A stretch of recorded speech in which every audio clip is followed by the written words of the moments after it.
What's up, everyone? Welcome back to Yoga with April. So today we're going to actually go over a yoga pose. So we have been doing that in the past where I will deconstruct a yoga pose. More than likely, it's a common pose that you either practice yourself or you see in classes. And then the following week, so next week, we will intertwine it with a fun yoga class. So this week, what we're going to go over, Malasana pose, yogi squat. So in case you're not sure, Malasana pose, yogi squat, kind of looks like this. I'm going to show you a plethora of ways to get into this. If you're looking at me right now and you're like, yeah, that's cute, it's not going to happen for me. So with our Malasana pose that you see here, our yogi squat, as mentioned, it's a hip opener. So why Malasana pose, yogi squat? What does it matter? What are the benefits? How can I safely get into it? All those things we'll go over here in a moment. But Malasana pose, yogi squat offers a handful of benefits. I'll quickly kind of condense a few of my favorite benefits that you can reap from utilizing this pose, getting into this pose every day. So what I like to say, Malasana pose stretches, strengthens, and lengthens. So we're stretching the hips, the groins, the adductors, the back. We're strengthening the feet, the ankles, the knees, the lower back. And when you are in this yogi squat, your Malasana pose, and you're able to find, again, we'll go over variations, but once you find the variation that works for you, once you are able to utilize a nice long spine, nice lifted chest, you're able to create more space within the lumbar spine as well. So that's where you get your stretching, strengthening, and lengthening in your yogi squat. This is also just a really great way for everyone, obviously, but for the ladies, the mamas, this is such a good way to access your pelvic floor muscles. So I'm going to show you here quickly what your Malasana pose, what your yogi squat would look like if you weren't utilizing any props, if you didn't need to do any variations to feel safe and supported in your space. When you are getting into your yogi squat, your Malasana pose, there are so many ways to get into it. And I'm just going to kind of show you, typically if you were just like standing tall, I don't know if the video is going to reach me, but if you're standing tall and you want to come into your yogi squat, I always say toes out, heels in. Every time I'm in a class, I will instruct the class to kind of look at my feet here, and I will literally say my toes are off of my mat. So my toes are not even on my mat anymore. That's how much space I'm giving my inner thighs, my inner groins, and my hips to settle down. So you can always find a nice tall stance, widen your stance, so feet about hip distance apart, maybe even a little bit wider, and then use that space to start descending down towards the ground.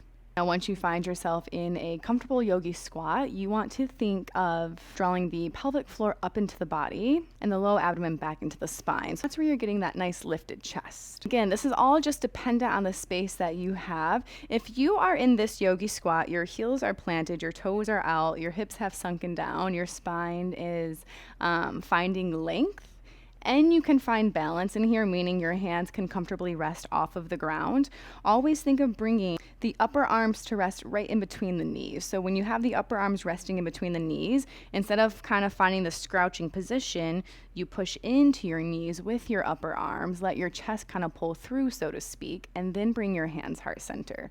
So you see that huge difference here. So this is my arms resting in between my knees, and I'm not doing anything else besides quite literally letting my arms rest in between my knees.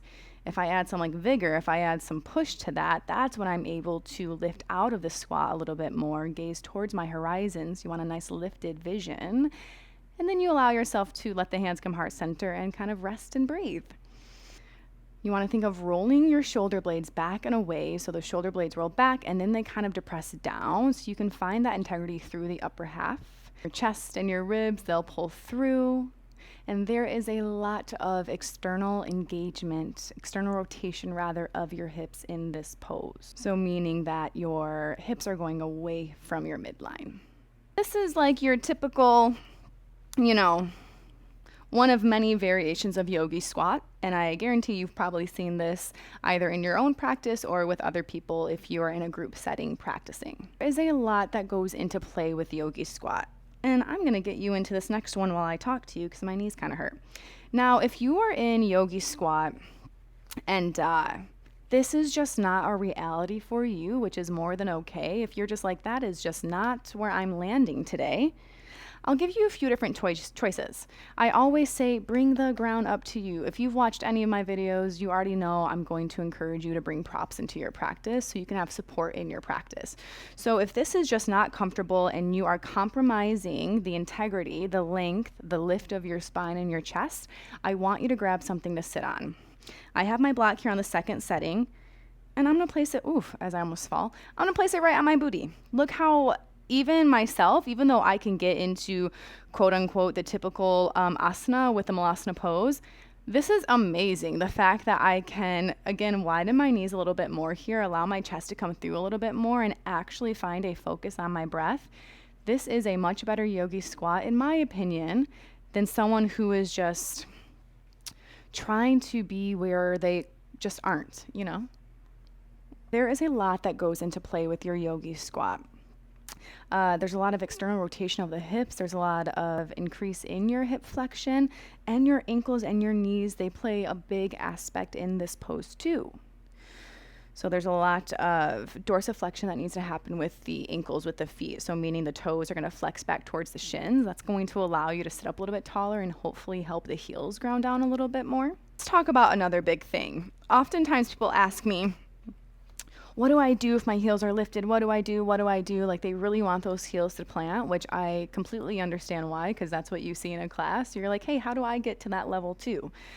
So if your heels are not planting on the ground, I always give a few different choices here. First and foremost, I'm always going to ask you if you can widen your stance. See, I had to quite literally bring my feet in to lift up my heels, because if I have my feet out wider, my heels are going to plant.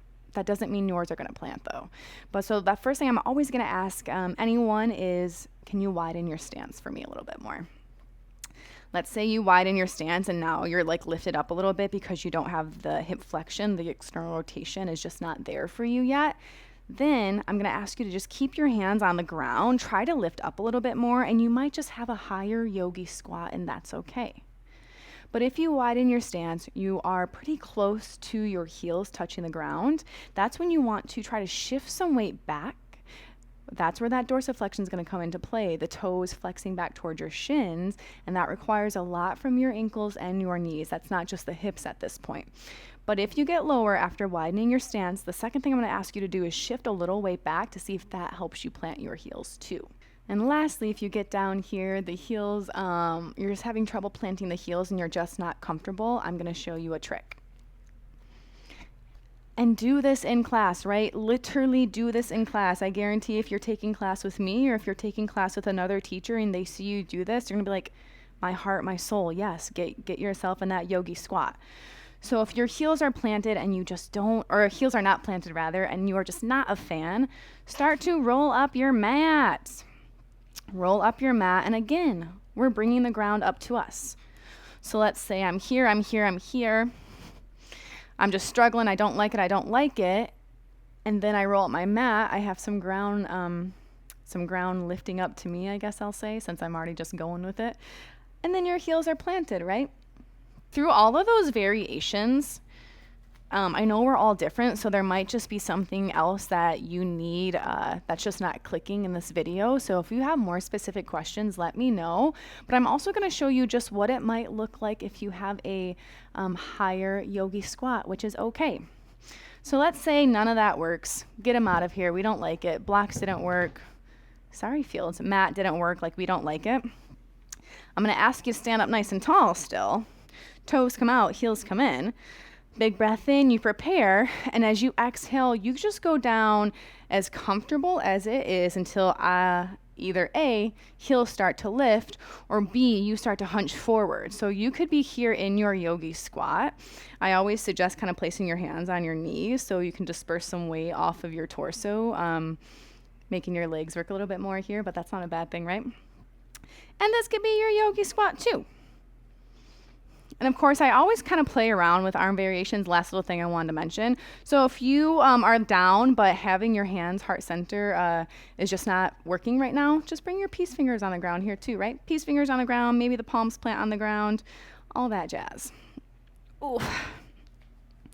But yeah, so that's like your Malasana pose, your yogi squat, a pretty popular hip opener. And it's something that I always tell people. I'm like, you should be doing this at least like once a day. Give me a couple minutes in a yogi squat.